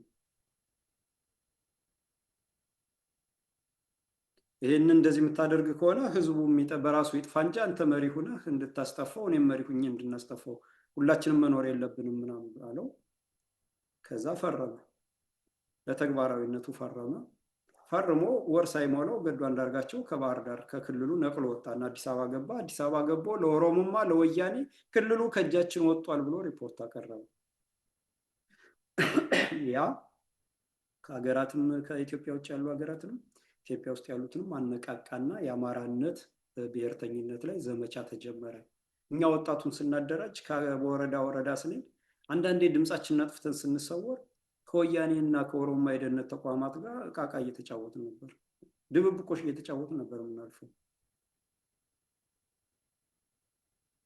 ያኔ ልዩ ኃይል ለማሰልጠን በዛ ፍቃድ ሞሀባው ልዩ ኃይል ለማሰልጠን መጣ፣ ተቀላቀለ፣ ልዩ ኃይል አሰለጠነ ማለት ነው። ሰኔ 15 ተፈጠረ። የጀነራል አሳምነው አንጃነ ተብሎ እስር ቤት ገባ። 4 ዓመት ሲታሰር እስር ቤት ውስጥ ሲማቀቅ ከሳሽ የነበረው የክልሉ አቃቤ ሕግ ነው። የክልሉ አቃቤ ሕግ ደግሞ አስረስ ማረ ዳምጤ ነበር። ወያኔ ውጥረት ነፍቷት በቃ መገንጠሉና እንትኑ መጨረሻው ማለቅ ስላለበት ድራማው ተውኔቱ ምናምን እያቆጠቆጠ ያለው አማራ መመታት አለበት ተብሎ የጦርነት አዋጅ ሰበብ ሲፈለግና እንደዛ ሲደረግ አብይ አህመድ ከሻቢያ ጋር ሂዶ መግጠም እና ላምር ሲላት በተፈጠረው ጦርነት በዛን ጊዜ ምሬ ወዳጆ በጥበብ ኮሎኔል ፋንታውንም ኮሎኔል ሞገስም ሌሎችንም ኮሎኔሎች መኮንኖች አስፈታቸው። ምሬ ወዳጆን ያስፈታቸው። በዚህ በኩል እነሱን ፍቱልኝ እኔ ገድቤ ይዛለሁ ብሎ ማለት ነው። ጭንቅ ውስጥ ገብተው ገዱ አንዳርጋቸው ኦሮሞማ ብአዴን ማለት ነው እናገኘው ተሻገር። በዛ ነው የተፈታ ኮሎኔል ፋንታውን ማዋባው። ከ4 ዓመት እስር በኋላ በነምሬ ወዳጆ ከተፈታ በኋላ እስክንድር ነጋ ወደ ወሎ ግባ ሲባል እነዚህ ኮሎኔል ጋር መጣና ከኮሎኔል ሞገስ ጋር አጣላው። ኮሎኔል ሞገስን እንዲያፍነው እንዲያግተው ወይንም እንዲገለው እስክንድር ነጋ አዘዘው። ኮሎኔል ፋንታሁን ሊያሳግት ኮሎኔል ሞገስን ለማገት ወይንም ደግሞ ለማሰር ኃይል ሲያሰማራ ኮሎኔል ሞገስ ሸሸ። እግዚአብሔር ይስጠው፣ አሁን እሱ በእውነቱ አለ። ከዛ በኋላ ኮሎኔል መሀባው ፋንታውን መሀባው ክብሩ ተገፈፈ፣ አማራነቱ ጠፋ፣ ከሃዲ ሆነ፣ ከእስክንድር ጋር ተቀላቀለ። እስክንድር ጎጃም እንደዛ አድርጎ ነው የመጣ። ብዙ ጀግኖችን አስገድሏል፣ የሚያጅቡትን ጎንደርን ከፋፍሏል። ዳዊት አስሮ ሄደ ጎንደርን ልብ ለማማለል እነ ሻለቃ መሳፍን ተስፎ አማኞች እንደሆኑ ስለሚያውቅ ክርስቲያኖች እንደሆኑ ስለሚያውቅ ዳዊት አስሮ ሄዶ አታልላቸው፣ ከፋፈላቸው። ወሎም ሄድና ከፋፈለ፣ ደም አቃባ፣ እንዳይታረቁ አደረገ። $100,000 እሰጥሃለሁ አለው። $100,000 ሳይልክለት ቀረ። እነ ሻለቃ ዳዊት ኮሎኔሉ የአጠቃላይ የፋኖ መሪ እንዲሆን አሉ። ከዛ በኋላ ከኤርትራም እንዲህ አይነት ሪኮመንዴሽን መጥቷል ምናምን አሉ። ሻለቃ ዳዊት ቀጥታ ያገኘዋል። ከዛ ሰውየው ግራ ገባው። ከስሩ ያለ ፋኖ እያለቀ መጨረሻውን እጅ ሰጠ ማለት ነው። ስለዚህ ፋንታውን እስክንድር ነው ፋንታውን ለዚህ ያበቃው እንጂ ከጅምሩ የፋንታውን መሀባው አጀማመር እንደዚህ አልነበረም። ለዚህ ያበቃው ግትር እንዲሆን ያደረገው ያቆራረጠው የእስክንድር ሴራ ነው። የእስክንድርን ሴራ አያችሁ። የወያኔ ኮሎኔልነት የወያኔ የኦሮሞማ የኮሎኔል ማዕረግ የጀነራል ማዕረግ የሻለቃ የምናምን ማዕረግ ከንቱ ነው፣ እውቀት አይደለም፣ ስም ነው እንጂ በኮሎኔል ማዕረግ ሆኖ የእስክንድርን ሴራ መረዳት በጣም ቀላል ነበረ። ከኮሎኔል ሞገስ ጋር መሳሪያ ሲያማዝዘው የማያውቀው ሰው ትላንትና የመጣ ከሃዲ እባብ እንሽላሊት በዚህ ልክ ሲያደርገው ይገነዘብ ነበረ። ግን $100,000 እሰጥሃለሁ ብሎ አታለለው። የወያኔ ቅጥር፣ የወያኔ ሹመት፣ የወያኔ ስልጠና፣ የወያኔ ትምህርት ሌባ፣ ገንዘብ ናፋቂ፣ ከሃዲ፣ ባንዳ ነው የሚያደርግ።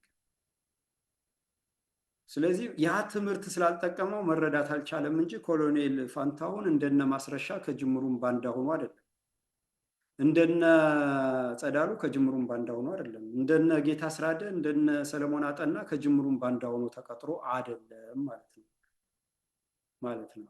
እጅ ይሰጥ እና የእስክንድር ነጋን እዚህ ጋር የእስክንድር ነጋ ጸረ አማራነትን ነው ማየት ያለብን። የአማራን ትግል እንዴት ከስሩ ነቅሎ እየጣለ እንደሆነ ነው ማየት ያለብን። ተግባሩን ያረጋገጠልን የእስክንድር ምርጫ ምናምን ወደፊት ኦሮሞማ ምርጫ ሲያደርግ ለምርጫ ለመቅረብ ወይንም ደግሞ የትጥቅ ትግል ድሮም አላምንበትም ብሎ እስከሚገባ ድረስ ለመጨረስ ድረስ የሚያደርገው ነው። እስክንድር ነጋ የነካው ከስሩ ነው እየነቀለ የሚመጣው። ፕሮፌሰር አስራት ወልደየስ መላው አማራ ህዝብ ድርጅት ብለው ያቋቋሙትን ወያኔ ሲያፈርሰው ከዛ ያኮረፈው ህዝብ በህቡ መደራጀት ሲጀምር ያ በህቡ እንዳይደራጅ ወደ ግልጽ እንዲመጣ ብሎ ዳግማዊ መላው አማራ ህዝብ ድርጅት የሚባልን ሊያቋቁም ተላከ ተቀጥሮ። ከዛ በህቡ የነበሩት በግልጽ መጥተው ከስራቸው ነቀለና ጣላቸው። ከዛ ጋዜጠኛ ምናምን እያለ ማምታታት ጀመረ። ከዛ ባላደራ አለ፣ አዲስ አበባን አስረከበ እያምታታ ህዝቡ። ከዛ ባልደራስ አለ፣ የወያኔም የኦሮሞማም ቅጥረኛ ባንዳውን ሰበሰበው። ስንታየው ቸኮል ዛሬ ውጭ ሀገር ሂዳ የአማራ አክቲቪስት ለመሆን የምትሞክረው አብረ እዛ ጋር ባንዳ ነበር። እስክንድር ይሄን ሁሉ ሲሰራ ታውቅ ነበረ። ያን ያላጋለጥክም፣ አማራን ትሳደብ ነበር። አማራ ብሔራዊ ኃይል እንኳን ሲቋቋም የአብኖችን በአንዳነት ሳይሆን የተቃወምከው አማራ አማራ ነኝ ብሎ መደራጀቱን ነበር የተቃወምከው። ለግንቦት ሰባት ሪፖርት ስታቀርብ ነበር ባንዳ። በእንደዚህ አይነት መንገድ ነው እስክንድር የአማራን ትግል እየነቀለ ከስሩ እየነቀለ። ፓተርኑን ነው ማየት ያለብን። ከጅምሩ ጀምሮ ምንድን ነው እየነገረን ያለው እየመጣ ያለው? ፋኖም ዛሬ ላይ ለዛሬ እጅ መስጠት ምናምን ምናምን ታቅዶበት ሆን ተብሎ የተደረገ ነው። ጊዜውን ጠብቆ ነው። ካለ ጊዜው የተደረገ ነገር የለም። ይሄ እንደዚህ ነገር አስተሳሰብ፣ መከዳዳት፣ መመታታት እርስ በርስ ሀብቴ ወልዴ ዛሬ እስክንድር ጠባቂ ሆኖ ወደ ባንዳነት የተቀየረው በፊት ጀግና ነበረ። እስክንድር ከሄደ በኋላ ነው የተቀየረው። እስክንድር ደጋፊ የሆነ በሙሉ መከታው ሲጀምር ደህና ነበረ። እስክንድር ገባ። በእስክንድር ተከትሎ የወያኔ ጦር ይገባል። ከእስክንድር ተከትሎ ኖርማል ሲቪል መስለው የወያኔ ጦር መኮንኖች ይገባሉ። የኦሮሞማ የጦር መኮንኖች ከጀርባ አብረው ይገባሉ። ከዛ በኋላ እስክንድር የተቆጣጠራቸውን ፋኖች እነዛ ናቸው የሚያዝዙት። ከዛ ደግሞ ከውጭ አሉ አንዳንዴ በቃ ዝም ብለው እንደ ወፍ እዚህም እዛም እንደ ቢራቢሮ የሚበሩ አሉ። ወይ ክፉ አይባሉ፣ ወይ መጥፎ አይባሉ፣ ወይ ጥሩ ጠቃሚ አይባሉ፣ ሚስጥር የሚያወጡ የሚያባክኑ፣ ጠላትና ወዳጅ የማይለዩ ደግሞ አሉ። ከነዛ ጋር አብሮ ግርግር እያስፈጠረ በዲያስፖራውና መሬት ላይ ያለውን ትግል መነጣጠል፣ እምነት ማጓደል፣ ህዝቡ እምነት የሚጥልበት እንዲያጣ የህዝቡን አደራ በመብላት እነ ሻለቃ ዳዊትን የሰበሰባቸው 3 ትውልድ አማራ ቆርጥመው የበሉትን ባንዳዎቹን የሰበሰባቸው። ሚስቱ ወያኔ ናት። በዛን የዞረ እና ወያኔ ደግሞ ጥበብ ነው። እስክንድርን የደገፈ የተወሰነ ኃይል መደበ፣ ኦሮሞማ የደገፈ የተወሰነ ኃይል እና ህብር ሬዲዮ እነ ጌታቸው ማነው እነ ሀብታሙ አሰፋ እንኳን እስክንድርን ተቃውመው እንዲሰለፉ ነው የተደረገ። የጌታቸው ሚስት የሀብታሙ ሚስት ወያኔ ናት። አስረስ ማረ ዳምጤ ከወያኔ ጋር መስራቱን ደግፈን ነው ብሎ ነው ከኔ ጋር እኔና ሀብታሙ የተጣላን። እና ሀብታሙ ውሸታም ነው፣ አጭበርባሪ ነው። ጎጃሜ ያልሆነውን ጎጃሜ ነኝ ብሎ የደብረ ማርቆስ ልጅ ነኝ ያለ ያልሆነው ውሸቱ ለማታለ የትም ይወለድ፣ ዋናው ሀቅና እውነትም መያዝ ነው። እና እያንዳንዱ ነገር የተጠና ነው። ሀብታሙ እስክንድርን ስንወቅስ ከኔ ጋር አብሮ ነበረ። አስረስ ማረ ዳምጤ ከወያኔ ጋር መስራቱን ደግፈን እንውጣ ሲለኝ አንተ የጎጃም ልጅ ነህ ያለኝ እንጂ እውነትነቱን አይደለም እንትን ያለው። በጎጃም ልጅነት አስረስ እንድደግፍ ነበር ያስገደደኝ። የምናገረውን እየቆረጠ እያወጣ እውነቱን እየዘበራረቀ እንዳይታይ እያደረገ ሻዶ ውስጥ እየከተተ ፐብሊክ የነበረውን ፕራይቬት እያደረገ የሚሰራ ቅጥረኛ ባንዳ ነው። ግን ከእስክንድርን ስለተቃወመ አማራ ይመስላቸዋል። ነፈዛ አማራዎች አሉ፣ አንዳንድ የሸዋ አማራዎች ምናምን ሰው መስሏቸው ጓደኛ የሆኑ አብረው የሚበሉ የሚጠጡ አሉ። እና እንዲህ አይነቱን ነው አቀነባስ በሚዲያውንም ከፋፍለውታል። በዚህ ያኮረፈው በዚህ እንዲመስል አንተ ሊሚት እስከዚህ ድረስ ነው የምትቃወም፣ አንተ ከሌን ነው፣ አንተ ከሌን ነው የምትደግፍ፣ አንተ ዘመነን፣ አንተ እስክንድርን። በዘመንና እስክንድር ሁለቱም ባንዳዎች ናቸው። በሁለቱም በኩል ትግሉን መቆጣጠር የነ ቭላድሚር ሌኒን የሚባለው ተቃውሞውን ለመቆጣጠር ተቃዋሚን ለመቆጣጠር ተቃውሞውን መምራት፣ ተቃዋሚ ድርጅት ፈጥሮ መሪዎችን እኛ ማሰለፍ በሚለው ነው አሁን የአማራን የህልውና ትግል አዙሪት ውስጥ የከተቱት መሪዎችን ተቆጣጥረው ነው፣ ቅጥረኛ ባንዳዎችን ከፊት አስቀምጠው ነው ማለት ነው። ስለዚህ ይሄ እጅ መስጠት ነገር የእስክንድር ነጋ ዝም ብሎ የመጣ አይደለም። ከጅምሩ ጀምሮ ስራውን ነው እየሰራ ያለው። አሁን እሱም እስከዛ ድረስ እንዲህ ነው ስህተት ነው ወደዛ መግለጫ እያለ ይቆይና መጨረሻ ላይ አይ የትጥቅ ትግል እኮ እኔም አላምንበትም ከጅምሩ፣ ግን የወጣቱ ስሜት ከባድ ስለነበር ሀገር እንዳያፈርስ ብዬ ነው የገባሁት ያንን ለመቆጣጠር ነው የሚለው እስክንድር። ድንገት እድሜ ካለው የበገነ ከሌለ ማለት ነው። ይሄ ነው፣ በዚህ ልክ ነው የሰለጠነው። እስክንድር የተገነባለት ገጸ ባህሪ አዛኝ ታጋይ ምናምን መስሎ ግን መሰሪ እባብ፣ ክርስቲያንም አይደለም እምነቱ፣ አስመሳይ ነው። ውሸት ነው ቤተክርስቲያን ምናምን የሚሄደው ውሸት ነው። ውሸታም ነው፣ ሌባ ነው። እኔ አብሬ ነው የማውቀው ውሸታምነቱን፣ አጭበርባሪነቱን። ከእናንተ ጋር ፎቶ ተነስቼ አማራ ነው እባላለሁ ብሎን ነው በማግስቱ ከቄሮ ጋር ተነስቶ ቄሮ ለዲሞክራሲ የታገለ ያለ። ሻለቃ ዳዊት የግንቦት ሰባት ሰዎችን በግንባሩ ስም ወደ ኤርትራ ሲልክ እስክንድር ነጋ እያወቀ ነው አላውቅም ያለ፣ እየተናበበ ነበር። እና ዋናው የእስክንድርን እንደዚህ ያበቁትን የእስክንድር ደጋፊዎችና ቀንቃኞችን በቅን ልቦና ያለው መንጋ ይመለሳል፣ ግን ሆን ብለው የሚያደርጉትን መዝግቦ መያዝ ነው። እስክንድር ነጋ ብቻ አይደለም ሲጠየቅ የሚጠየቀው። እስክንድር ነጋ ታላቁ እንዲባል ያደረጉት እና ሀብታሙ አያሌው ሁሉ ሌሎችም አሉ በቋሚነት ከሁለት የተወለዱ አሉ። እነዛ ሁሉ ነው መመዝገብ ያለባቸው። በፈሰሰ በእያንዳንዷ ጠብታ ደም ነው ሂሳብ ፍትህ የሚወራረደው። ስለዚህ እጅ መስጠት የዚህ አካል ነው አጠቃላይ ማለት ነው። እና መጪው ምንድን ነው? መጪው ምንድን ነው ወይም ወደፊት ምን ይከሰታል ነው። እንግዲህ ሌላው እናንተ ጨምሩበት፣ እኔ ጠቅልላ አድርጌ ነው የማስቀምጠው። ቀሪ ጀግኖችን ከጎናቸው ባስቀመጧቸው ይመቷቸዋል። ከጎናቸው ስበን አስከዳናቸው ከመከላከያ የተማረኩ እየተባሉት የገቡት ገዳዮች ናቸው። በተለይ ጎጃም ውስጥ፣ ጎንደር ውስጥ፣ ሸዋ ውስጥ ከመከላከያ እየተሳቡ የገቡ በዘመነ ጥሪ እንደዚህ የተባሉ እጅ የሰጡ ምናምን የተባሉት ገዳዮች ናቸው። ቀን እየጠበቁ ግደል እናውጣ ሲባል እየገደሉ የሚወጡ ናቸው። ስለዚህ መሪዎች ራሳችሁን ጠብቁ። ከምታውቋቸው አብራችሁ ካደጉ ከአንድ ሰፈር ልጆች ጋር ሆኑ። በባንዳነት የተጠራጠራችኋቸው እና አስረስ ማረ ዳምጤ የሾሟቸው እና ሰለሞን አጠና እነ ጌታ አስራደ እና ሀብቴ ወልዴ ጋር ንክኪ ያላቸው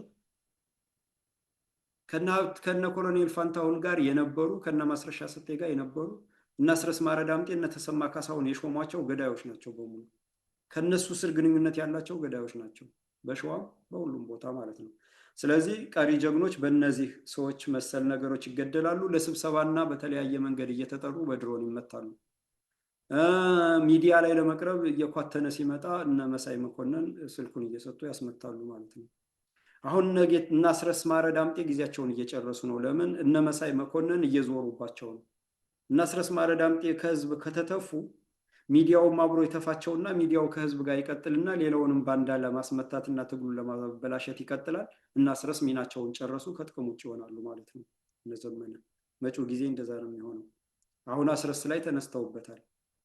የፋኖ ሴቶችን እንዴት ገደለ ምናምን ብለው አይደለም፣ ከዛ በፊት ሲያስጨፈጭፍ ያውቃሉ። መሳይ መኮንን ሌባ ነው። እኔ በስልክ ደውዬም አናግሬዋለሁ። ሌባ አጭበርባሪ ነው። ሻለቃ ዳዊት ሲቀደድ የሌለ ታሪክ ሲያወራ በዛ እድሜው እግሩ ወደ ጉድጓድ እየሄደ እንደ ዛፉን ሲከፍት አው እያለ ሰምቶ ቀጥታ ደውዬ ይሄ ሰውዬ 100% ነው የዋሸ፣ አንተ ትክክለኛ ጋዜጠኛ ነኝ ካል ጉዳዩን እኔ የማውቀዋለሁ፣ ግራ ቀኝ እኔን ይሞግተኝ፣ እኔን አብረህ ፊት ለፊት አቅርበን ያልኩት። አይ ሽማግሌ ነው፣ ነገ ለሚሞት ሰው ነው ያለኝ። ነገ ለሚሞት ሰው ለምን ህዝብ ይሳሳታል? ለምን ህዝብ ይዘረፋል? በግንባር ስም ያንን ሁሉ ገንዘብ ዘርፎ እንዲህ አይነት ውሸት ሲያወራ ለምን ምናምን ነገር ነው ያልኩት። ግን የመሳይን ሌብነት ለማረጋገጥ ነው የደወልኩት፣ ሰው ነው ብዬ አይደለም። ግንቦት ሰባት የሆነ ሁሉ ለእኔ ጠላት ነው።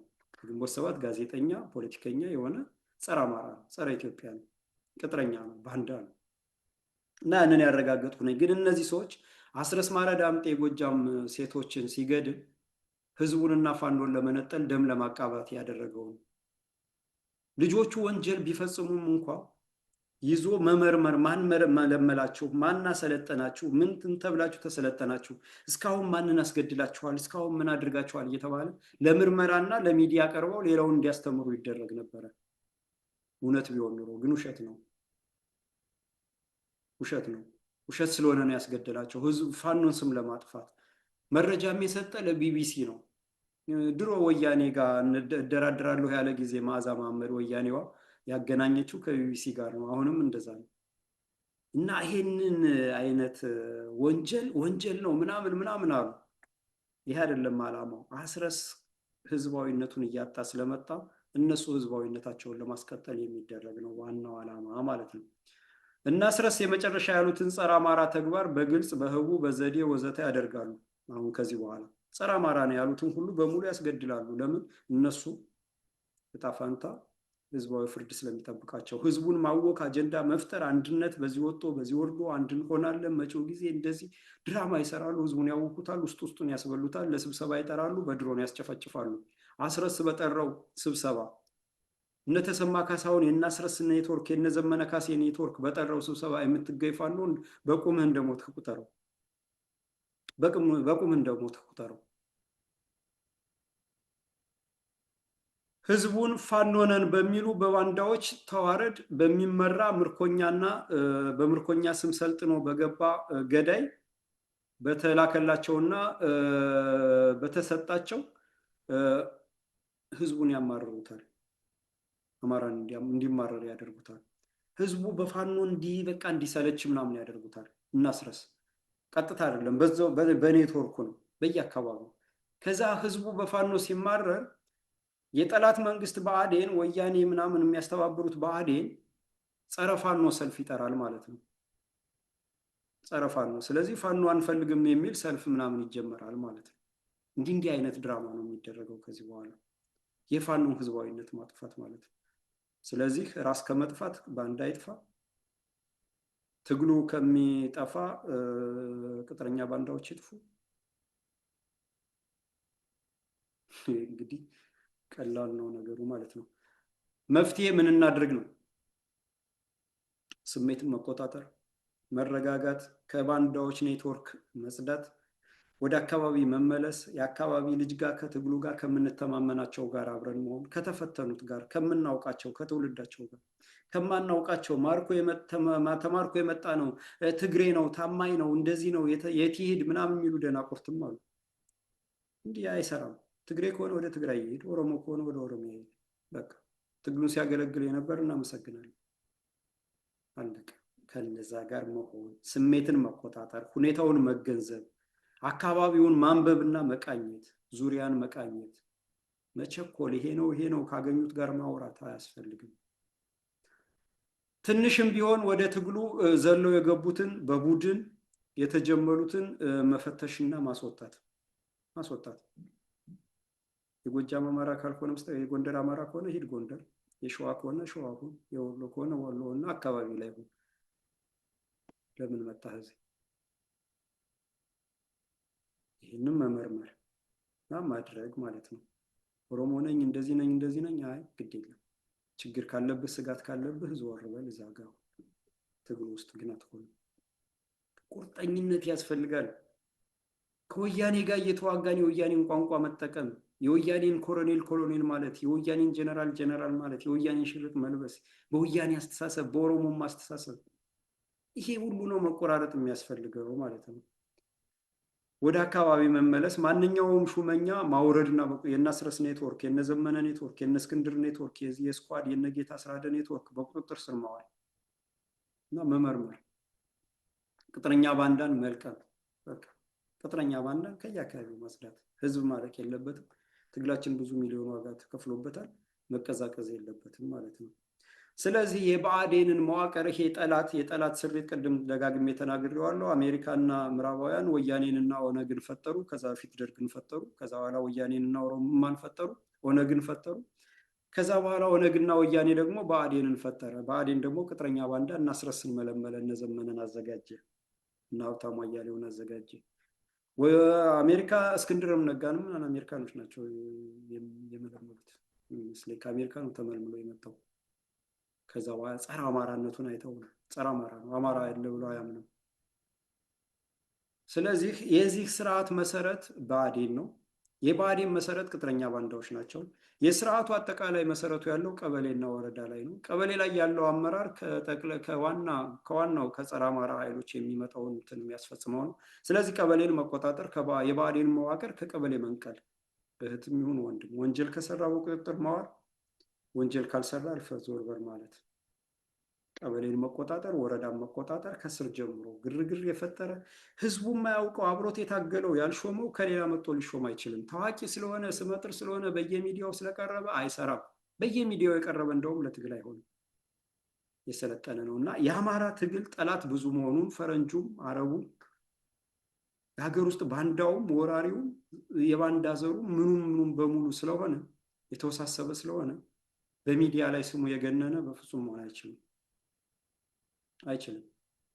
ከዚህ በፊት ተፈትሾ የወደቀ ሊሆን አይችልም። ሀቅን በቃ ሀቁን ተቀብለን ሀቁን ካወቅን ሌላ እንትን አያስፈልገንም